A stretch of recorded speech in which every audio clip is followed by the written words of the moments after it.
down the hammer and pick up the pencil. You're about to listen to the Savvy Radio Show. Learn from real-life real estate investors, experience revealed with the Savvy Landlord as your host. Yeah, friends and family, we are on location, Naked Investor series, going live and direct.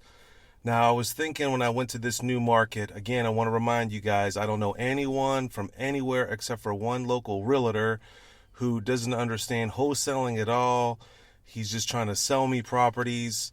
So I had to pull in all the guns and get with the wholesale king all the way from Chattanooga. We're not going to disclose our location until the end, but please welcome Thomas Morgan. Drove several hours to help the Naked Investor series. Welcome to the party. Thank you for having me, Steve.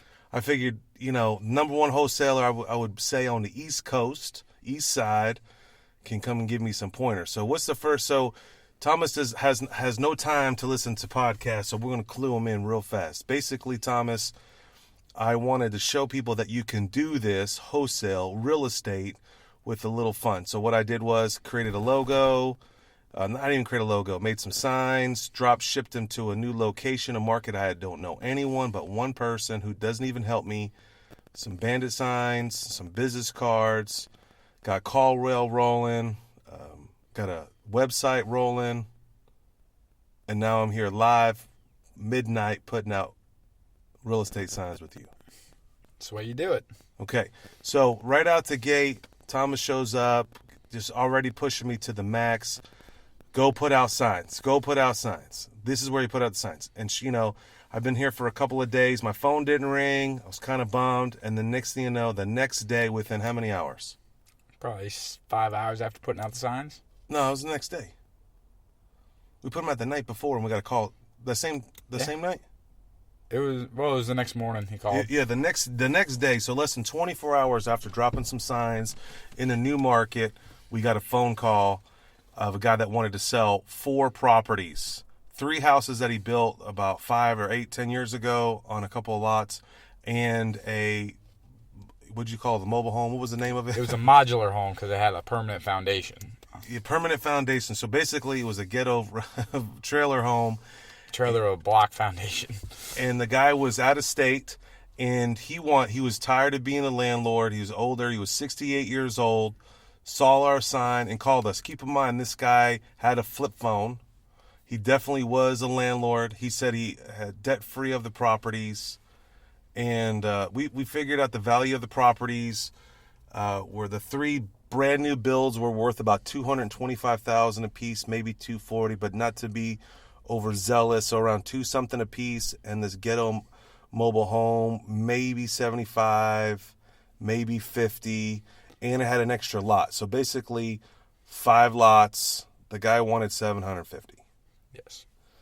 Thomas comes in there with his clipboard or 3-ring binder. Tell me about this 3-ring binder.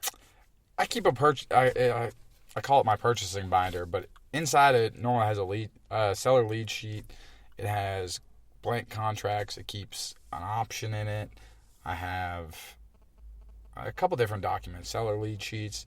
And I keep a letter of intent that normally has my 3 different offers that I can make.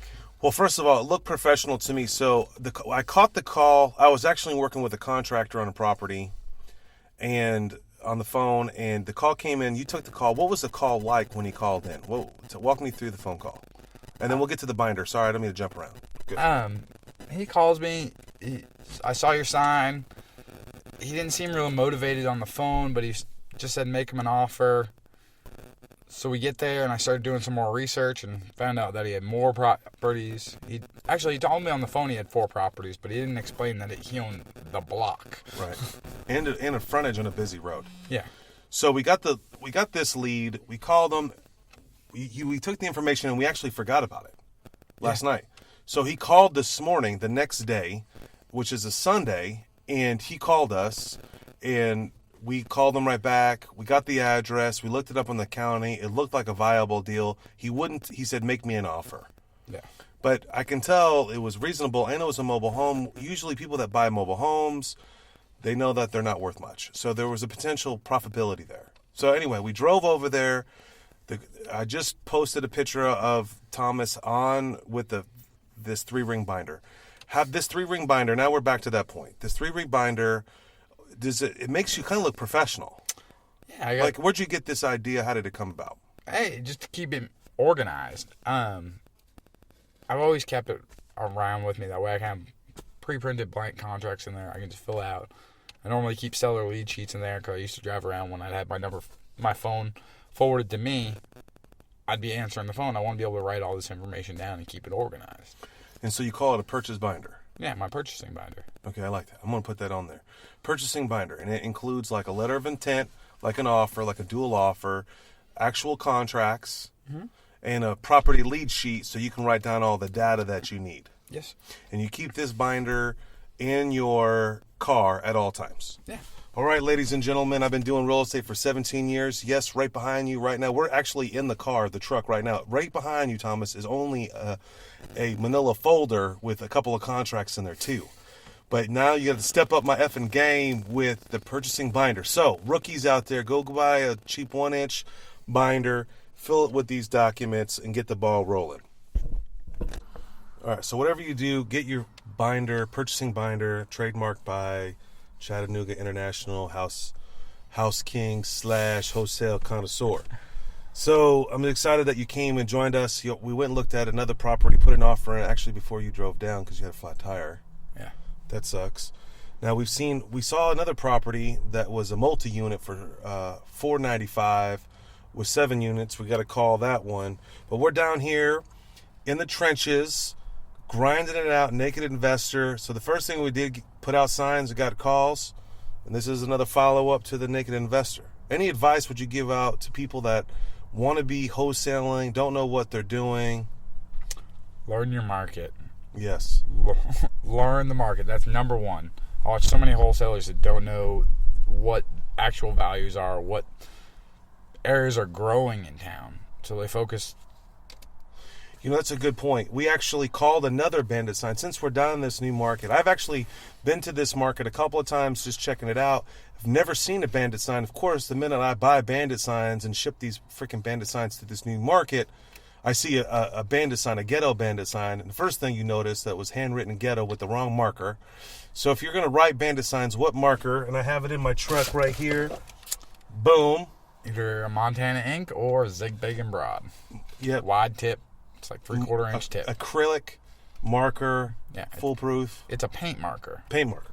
Okay, so we called, just so you know, we called this other wholesaler or whatever, bandit sign, we buy houses, and you connected with them. How'd that conversation go? Basically asked them, obviously they're buying houses, do they ever sell some, or are they just trying to wholesale? Obviously it was a new investor, they were trying to wholesale. So I explained to them what we're looking for, what my intents are. We're trying to buy some more rental properties down here, or some fix and flips if the numbers work. Ask them, put me on their list, shoot me what inventory they have. And they sent you a deal they thought was a deal, and it wasn't a deal. Tell us about that. Yeah, this girl sends me the email this morning. I opened it up. They wanted $135 for it, or $129 for it. And with all the comps and everything they sent me, it looked like ARV was about $139 to $150 on the high side. But yet her ARV is $199, and the whole house needs updating. Right, and it wasn't even in a desirable neighborhood.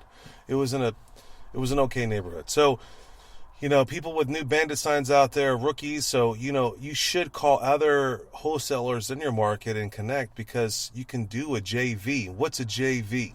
A joint venture where you partner with people. Either I can bring them the lead, I can bring them the contract, they can bring me a buyer, or I can bring them a buyer.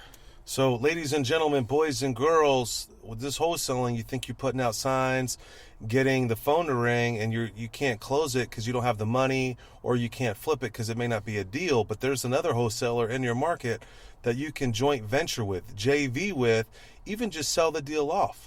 Yeah, leverage other people's strengths. I mean, if you have a massive buyers list, a lot of my business in Chattanooga lately, a lot of people bring me leads because they don't have good buyers. Yeah, I use a local wholesaler in my market to sell a couple of properties. Hey, I didn't know what I was doing as a wholesaler a couple of years ago until I met you. So, all right, that's our lesson down here in the trenches, Naked Investor series. Continue on. Thomas, thanks for coming down and showing me how to put bandit signs out the right way. Thanks for listening to the Savvy Radio Show.